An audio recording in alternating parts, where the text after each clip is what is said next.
All right, we are live. I'm just going to check and make sure that my volume, my audio is not my volume, my audio is working, and then I'm going to go ahead and get started here. Should be, but just want to check here.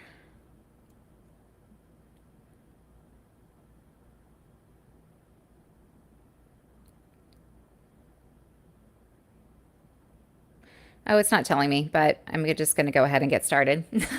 Hi, guys. I'm Amy Miller. I'm hopping on live today to talk about self and social awareness in the interview process and how these qualities or traits could be, if you have some area to improve rather with self and social awareness, how this could be holding you back in the interview process. And we'll talk about why self and social awareness are important in interviews and, of course, in life as well, and how you can elevate yours and then how that's going to help you. I'll give you some specific examples and even some exercises to help you.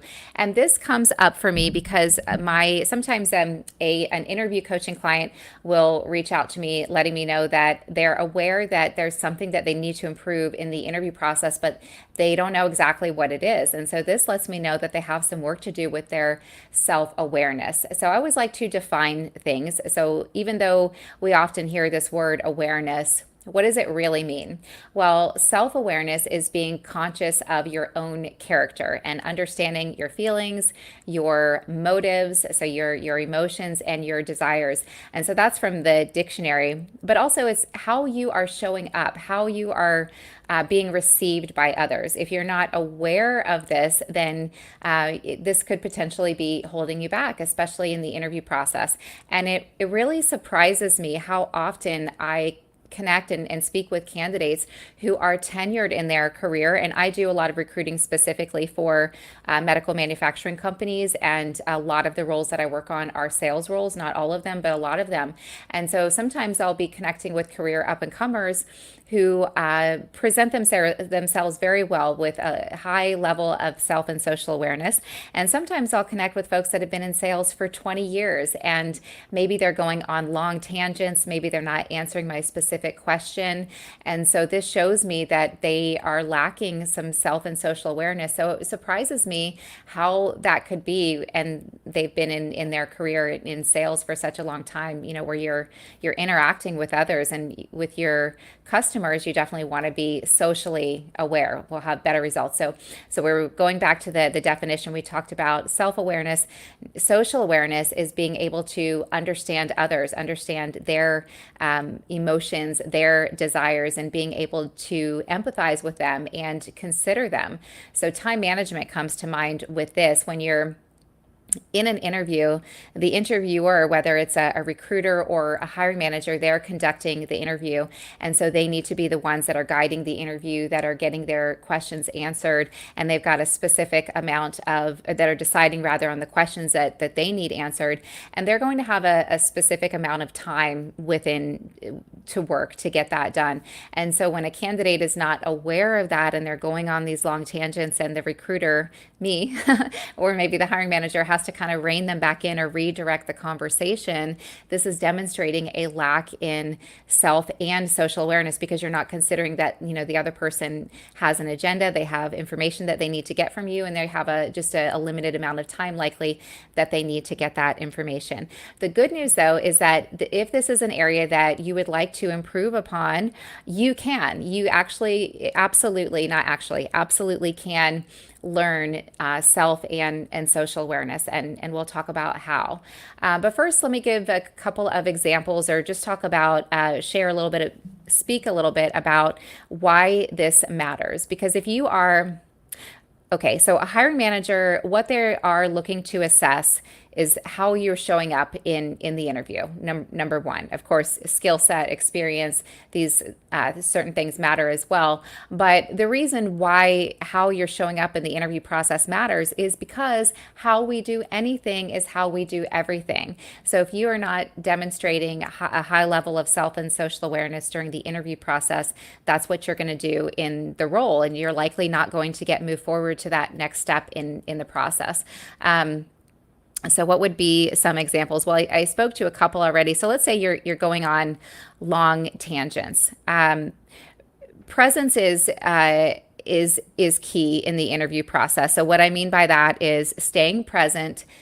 Take a deep breath, really listen to the actual question that the hiring manager or interviewer, maybe it's a recruiter, is asking you, and then clarify if needed so that you are aware of the specific question. Because sometimes what will happen is maybe a candidate, I don't know if they don't realize that they don't understand the question fully, or maybe it's the way that I asked it, so I have to be self-aware as well. And sometimes I'll catch myself and realize, what, how did I ask that question? It wasn't very clear. So let me pause the candidate and let me re-ask the question and state it in a different way. But if you're not, it's always fine. It's always okay to clarify if you need to. It's much better to clarify and make sure that you understand the question so that you're answering the question specifically. Because when you instead take time answering a question that wasn't asked, then you're taking up time in the interview, where if the hiring manager or recruiter doesn't have enough time to get their questions answered, to get enough information to know whether or not they want to move you on to that next step in the process, they're not going to. So it's really key to be aware, self and socially aware during the interview process if you want to move forward. And so one way that you can do that is to stay present. Take a deep breath, really actively listen instead of getting in your head, focusing on what they want to hear, or maybe the next question, or maybe the examples of that you thought of that you want to share. Make sure you're listening to the specific question. Just stay present in the conversation, and that's going to help you to be more socially aware, understanding what it is that they're asking you. Let me look at my notes here. Sometimes when a candidate goes on long tangents, this is something that you want to be aware of. And this is something I do think a lot of folks are aware of, but they don't know why they're doing it.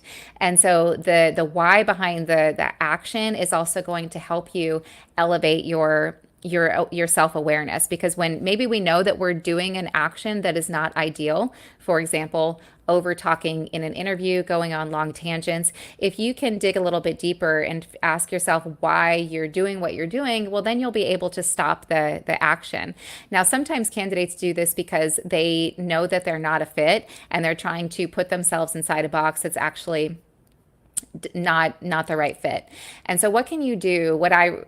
I'll share what I recommend, what you can do if you're interviewing for a job and you want this job. This is maybe the next step in your career that you're looking for, maybe a space that you really want to get into, but you read the job description, you read the email from the recruiter, whatever it was, the posting, and you see, well, these bullet points in the profile, I don't actually have these qualities. I don't actually have, or skill sets rather, or this experience, but I really want this opportunity. It doesn't mean that you won't necessarily get the opportunity. It really just depends.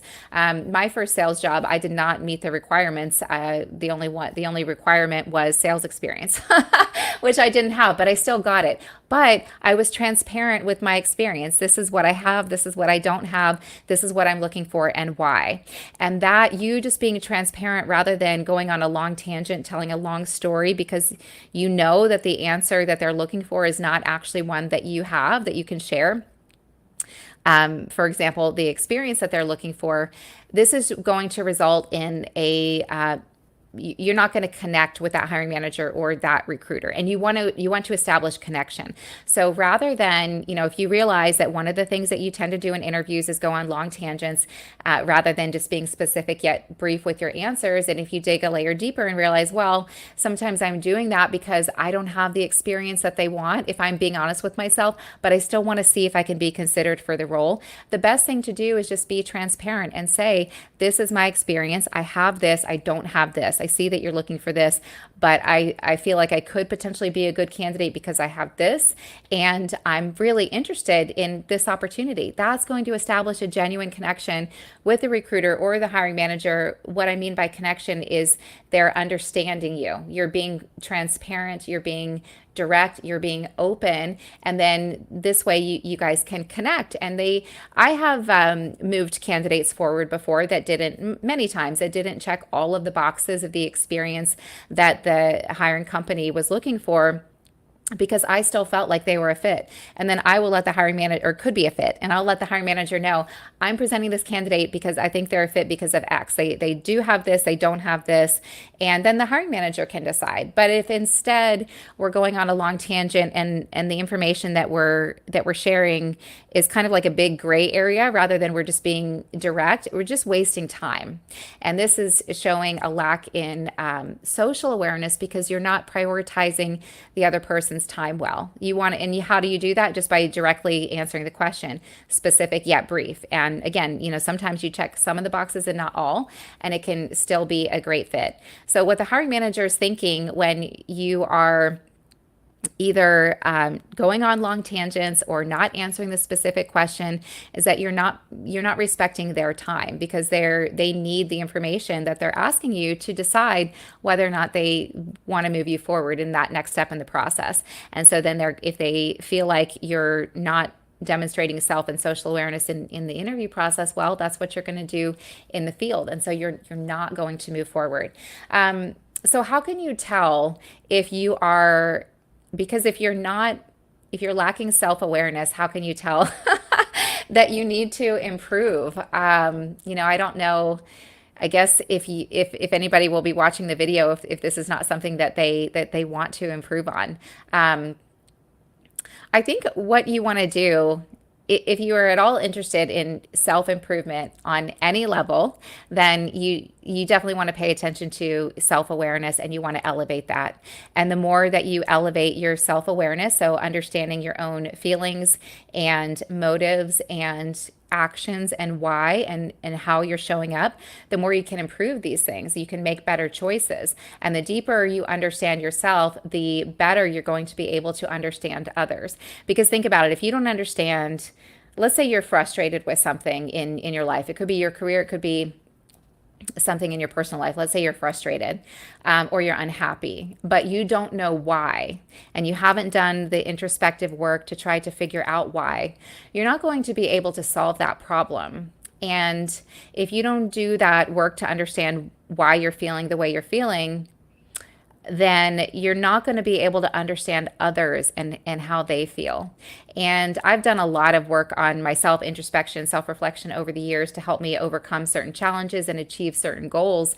And so I'm very aware of myself. And so I'm very naturally aware of others, because if I understand that maybe I'm not showing up as my best today because something is bothering me, well, then I know that this is just how humans are. So I'm going to notice if somebody else isn't treating me very well, that probably they're not feeling very good on the inside. And this is going to help me not take it personally. It's going to help me keep my confidence up. And it's also going to help me empathize with that person. Doesn't mean that I have to take poor treatment from somebody, but I don't have to let it bother me, and I can still extend some compassion. And for example, a different example would be with time management. So time management is very important to me, and I'm very aware of this. And so if somebody is interrupting me or distracting me, like I don't do well with a lot of distractions. So unscheduled calls and things like that during my workday, because I'm prioritizing this block of time for whatever that time is. So because I value and respect my time so much, I give the same to others. I really value and respect others' time. And so that helps me to show up better in my experiences, especially professionally. I really value candidates' time, and I really value hiring managers' time, because I value my own time. And so I'm going to conduct interviews and conversations in such a way where it's efficient. It can still be nice and warm and friendly and engaging, but I'm going to make sure that I'm achieving what I need to. And this is because of my own awareness of how precious my time is, and yours is too. So but if you're not aware of that, and then you may not prioritize your time. If you're not aware of how important your time is and that you don't want to waste it, then you're going to be less likely to prioritize it. And then that's going to carry over into a lack of social awareness. You're not going to prioritize others' time as well, and then you're going to waste others' time. So hopefully that is making sense. So let's talk about how you can improve, how you can start to elevate your self-awareness. Let's see. One thing that comes to mind Friends will sometimes reach out to me. So, in addition to clients, but friends might reach out to me and share that they're unhappy, that they have a problem. And my first question to them, after listening, of course, is, why is that bothering you? Or what is it that's really bothering you? I want to help them try to get to the root of the problem. And they'll say, well, I don't know. I don't know why I'm unhappy. I don't know what it is that's bothering me. Well, you need to sit with yourself and ask yourself some questions. And so one way, so that you can become aware of what it is that's bothering you, and then you can become aware of the solution, how to solve the problem.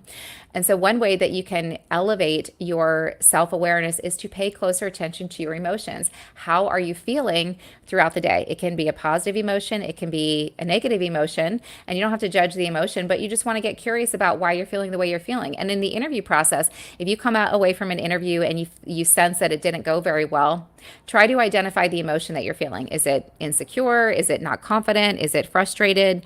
Whatever it is. And then dig deeper, get curious about why you're feeling that way, what you think may have gone wrong in the interview, and how do you identify what it is that you need to improve in the interview. Well, pay attention, think back to how you felt during the interview. When you were talking about your background, did you feel confident and good? But then when they asked you to give a specific example of a success or something like that, then how did, and that didn't go well, how did you feel? And then you want to dig deeper, just by paying attention to your emotions and getting curious about why they're there. That's going to give you some insight into what's going on inside of you, and that's going to help you to elevate your self-awareness. And again, the more aware you are of yourself, your emotions, your needs, your desires, the more you're going to be able to empathize and see in others what they need, and then you're just going to naturally have better interactions. So one way that you can start to elevate your self-awareness is to pay attention to your emotions by identifying the emotion, and then you want to dig deeper, get curious about why. You want to ask yourself why. Let me see if there's anything else that I wanted to. Oh yeah, another fun exercise that I love this exercise. This is a great exercise to also help you. Well, it can help you boost your confidence, but it can also help increase your self-awareness and your social awareness. The more aware you become of yourself, the more aware you're going to become of others and understanding them as well. It's the what I call the double-edged sword theory or concept. So think of a quality that you have that is a good quality. And then I want you to think of the opposing bad quality. So like, for example, I'll give you an example to make it easy for myself. I'm very honest. I'm very honest. I'm a horrible liar. I very rarely lie. I mean, if I do in the past, when I have, it's been like a little white lie, and I usually tell the truth right after because I just don't like lying. I like to be honest. So this is a good high integrity quality. But what's the flip side of that? The supposed, kind of, or the opposing rather, maybe bad quality. Well, I'm very direct. And so not everybody likes that. Not everybody likes to hear the truth. And just knowing this about myself can help me be better aware of how I can maybe present myself, phrase my questions, say things in still an honest way, but a way that's going to be better received. If I have no awareness around this quality of mine, then there's no working to improve it. And there's no judgment, just it's fun to work on yourself and be aware. And it's okay to laugh at yourself too along the way.